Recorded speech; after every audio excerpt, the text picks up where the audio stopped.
The ground here shouldn't be dry.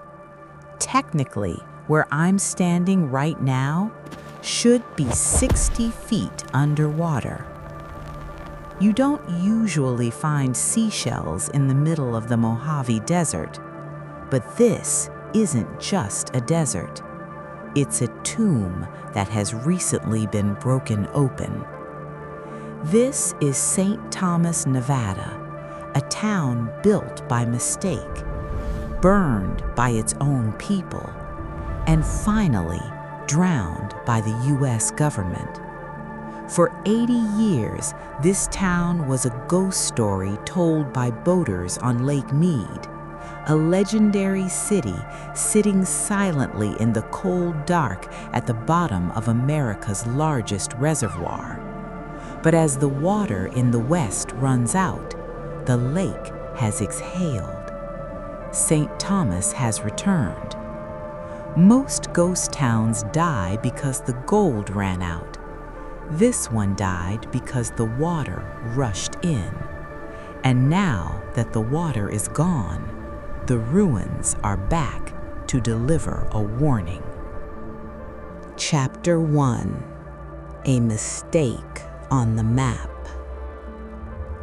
To understand why this town died, you have to understand the sheer arrogance it took to build it in the first place. In January 1865, a wagon train led by Thomas Smith arrived at the convergence of the Muddy and Virgin Rivers. They were Mormon settlers sent by Brigham Young on a muddy mission. Their goal was to grow cotton in the desert to support the faithful in Utah. It was a brutal existence. Summer temperatures routinely hit 115 degrees. The mosquitoes from the river were so thick they reportedly choked the livestock. But they made it work. They dug irrigation canals by hand. They planted towering cottonwood trees to create shade where none existed. They built a community.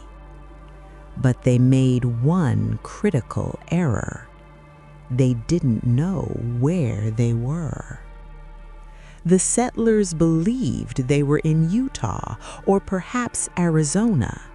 They operated under Utah laws, paid Utah tithing, and lived as a remote extension of Salt Lake City.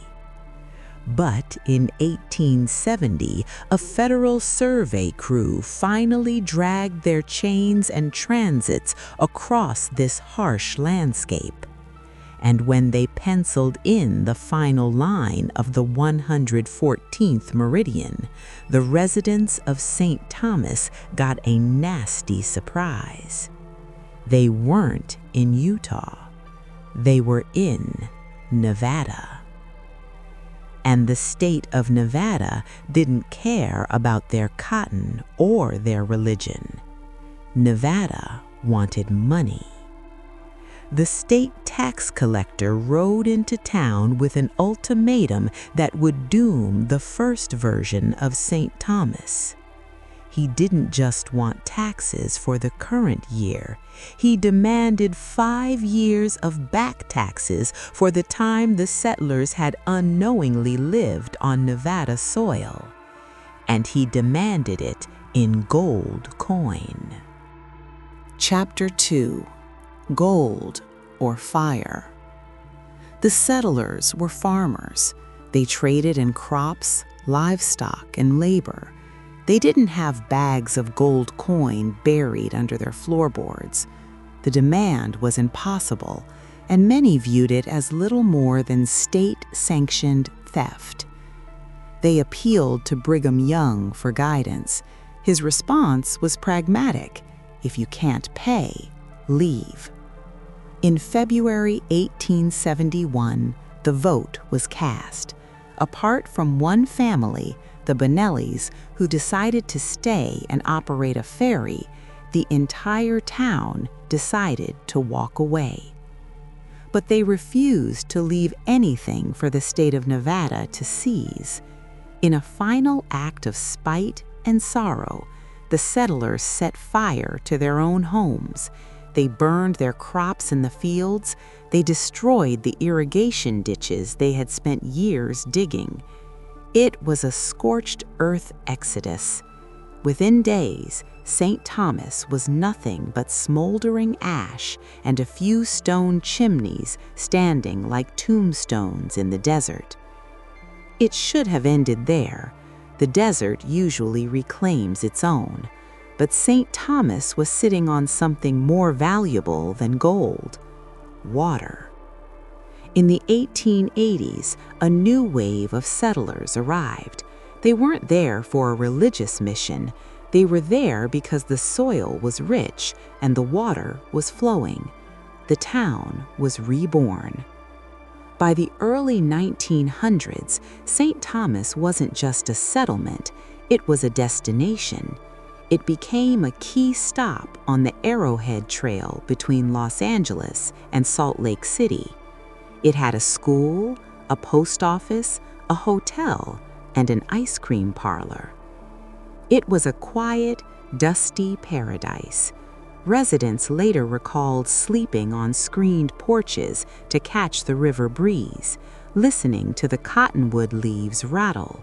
They had no electricity and no indoor plumbing, but they had a town that had survived fire and abandonment. They didn't know that 40 miles downstream, engineers were drawing up plans for a wall of concrete that would turn their entire valley into a grave. Chapter 3: The Oasis and the Iron. For a brief moment in the early 20th century, St. Thomas wasn't just surviving, it was booming. It sat directly on the Arrowhead Trail, the first all-weather road connecting Los Angeles to Salt Lake City. If you were driving across the desert in 1920, this town was your oasis. Travelers stopped here to wash the dust from their throats at the Hannig Ice Cream Parlor. They slept at the Gentry Hotel, a 14-room establishment that locals claim hosted governors and senators.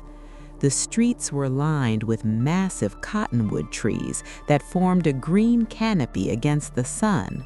There was a school, a post office, and a mechanic's garage run by a man named Hugh Lord. In 1912, a spur line of the railroad reached the town. Suddenly, St. Thomas wasn't an outpost, it was a hub. They shipped out copper ore, rock salt, and watermelons. They brought in ice blocks and mail. For the second time in its history, the town had beaten the desert, but they couldn't beat the geography. St. Thomas sat at the bottom of a bowl, and 40 miles south, the federal government had just decided to put a stopper in the drain. Chapter 4: The Bill is Signed. In 1928, President Calvin Coolidge signed the Boulder Canyon Project Act. It authorized the construction of the largest dam the world had ever seen, the Hoover Dam. To the rest of America, it meant electricity, flood control, and jobs during the Great Depression. To St. Thomas, it was a death sentence. Engineers calculated the high water mark for the new reservoir, Lake Mead. St. Thomas sat hundreds of feet below it. The government didn't send soldiers this time, they sent appraisers. It was a slow-motion eviction. Agents went door to door, offering fair market value for homes that would soon be underwater. Most residents, weary of the depression and needing the cash, took the money. But the death of the town wasn't just about water. It was about erasure. To prepare the basin, the government ordered the town to be dismantled before the flood arrived. Residents who wanted to keep their homes had to jack them up, put them on skids, and drag them miles away to the new town of Overton. The beautiful rows of cottonwood trees, decades old, were cut down to stumps so they wouldn't snag the bottoms of future boats. The cemetery was dug up, body by body, and relocated. By 1935, the dam was finished. The gates closed. The water began to rise. Chapter 5: The Last Man Standing. It took 3 years for the lake to reach the town. It was a creeping doom. You could watch it advance day by day, yard by yard. By June 1938, the town was a skeleton. The postmaster, Leland Whitmore, stayed until the very last morning. Legend says that on June 11th, he canceled the final batch of mail and then, in a fit of frustration, hurled the cancellation stamp into the rising mud as the water breached the door. But one man refused to leave. Hugh Lord, the garage owner. He had watched his neighbors drag their lives away, but he stayed. He told people he didn't believe the water would get that high, or maybe he just didn't care. On the morning of June 11th, 1938, Hugh Lord woke up to find Lake Mead lapping at his front porch. His bed was surrounded by water. He didn't pack a truck. He didn't run. He loaded his essentials into a rowboat tied to his front post. And then, echoing the Mormon settlers who had burned the town 60 years earlier, Hugh Lord lit a match. He set his own house on fire. As the flames rose to meet the incoming water, he pushed his boat off the porch and rowed away, never looking back. St. Thomas was gone, buried under 60 feet of dark, cold water. It became a legend for fishermen, a sunken city where you could sometimes snag your line on a chimney top. It was supposed to stay there forever. But the lake is dying. Chapter 6: The Silent Years.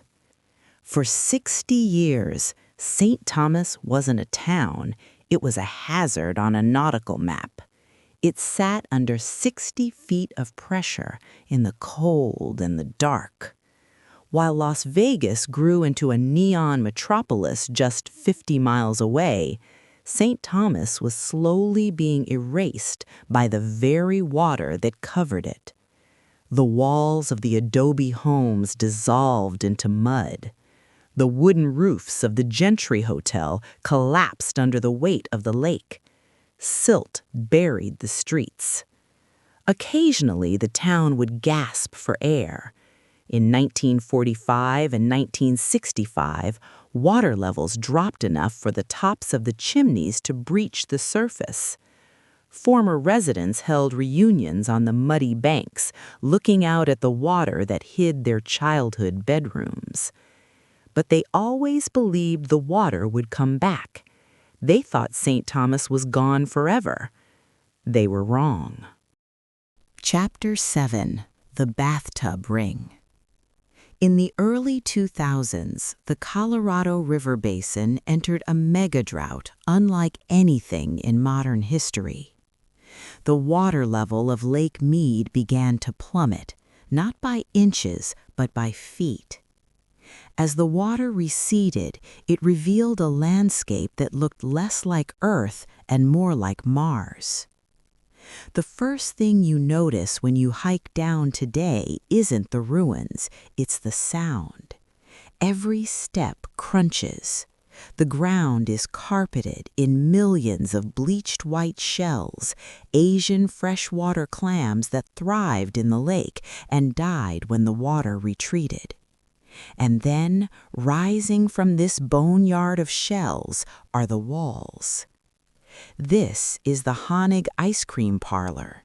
80 years ago, travelers on the Arrowhead Trail stopped here to escape the heat.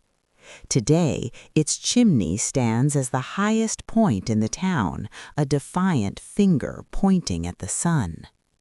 Here are the stairs to the schoolhouse. You can still see the foot traffic wear on the concrete, ghosts of children running to class in 1925. The water didn't destroy everything. It preserved the foundations in a suffocating time capsule. You can still find the cisterns where they stored water, now filled with dust. You can trace the lines of the Gentry Hotel, where governors once slept. Chapter 8. A Warning in the Dust. Walking through St. Thomas today feels wrong. You are walking on the bottom of a lake. You are walking through a town that shouldn't exist. It's a place that was destroyed by the hubris of the 19th century, building a farm in a desert, and resurrected by the crisis of the 21st century, the drying of the American West. St. Thomas is no longer just a curiosity. It is a monument to the temporary nature of things we think are permanent. The settlers thought their town would last forever. It burned. The engineers thought the lake would last forever. It's vanishing. Hugh Lord was the last man to leave. He burned his house down rather than let the water take it. Today, the water is gone, and the charred foundations of his defiance are visible once again. St. Thomas has risen from the dead to ask us a simple question. When the water runs out, what will we leave behind?